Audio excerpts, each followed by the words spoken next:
In ancient times, the Jewish people lived in a land now known as Israel. Christianity emerged from Judaism.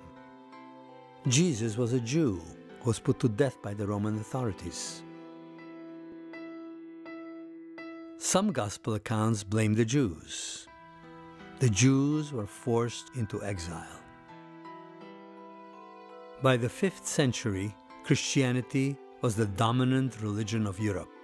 The Jews were a small minority. The Christians persecuted the Jews and blamed them for all their misfortunes. In the Middle Ages, it was said that the Jews caused the Black Plague by poisoning the wells of Europe, that the Jews used the blood of Christian children in ritual sacrifices. Lies that came to be regarded as truth.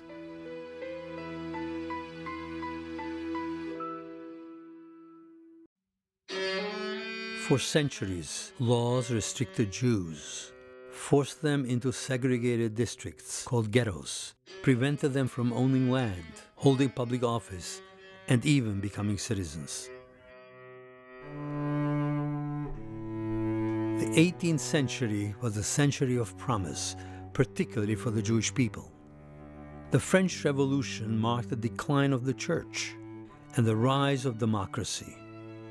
During this age of enlightenment, some called for the full rights for Jews, and slowly, by the end of the 19th century, Jews became citizens in every country of Europe, except in Romania. For the first time, Jews could get a higher education, enter professions and businesses, and integrate into the greater society. But even though many Jews assimilated socially and culturally, and began to exercise their political rights, prejudice did not disappear. In 1889, a French politician posted the following: "There are 30,000 who benefit from the 30 million Frenchmen who have become slaves. It's not a question of religion. The Jew is a different race. The Jew is our enemy." 1892. The Dreyfus Affair. Captain Dreyfus was an assimilated Jew, the only Jewish member of the French General Staff. He was blamed for selling secrets to Germany. He was stripped of his rank and sent to Devil's Island for life. Later, he was totally exonerated, but frenzied mobs in the streets of Paris chanted, "Death to the Jews."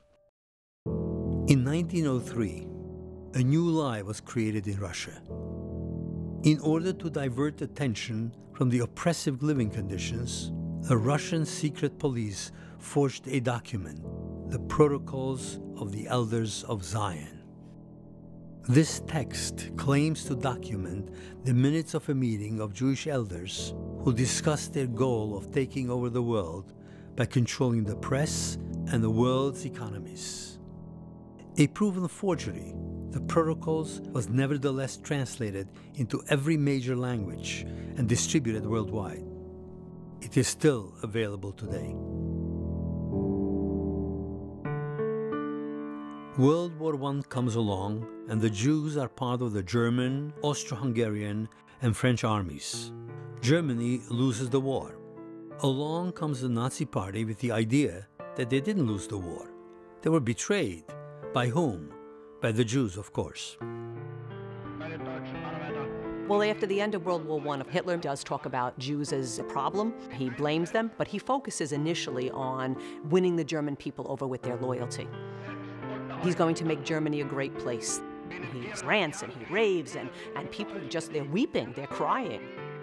But the Treaty of Versailles punishes Germany, and Germany goes into a terrible depression.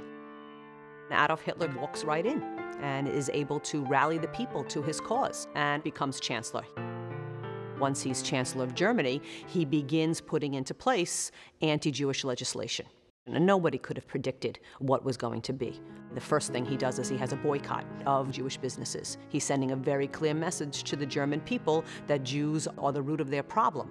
And why would you, as a good German, support the Jews who stabbed you in the back? And then the next set of laws are the Nuremberg laws. And those laws are race laws as well as economic laws. And they deny Jew citizenship. They determine who was Jewish by lineage. And it really is the establishment of race theory.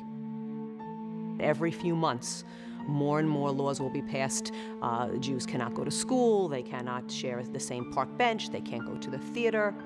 In 1936, we have the Berlin Olympics, and that was such a show for the world of the might of the Nazi Party. And then after 36, there was a law saying that every town had to have a sign erected, and the main gist of the sign was that Jews are not welcome, so Jews have to get out.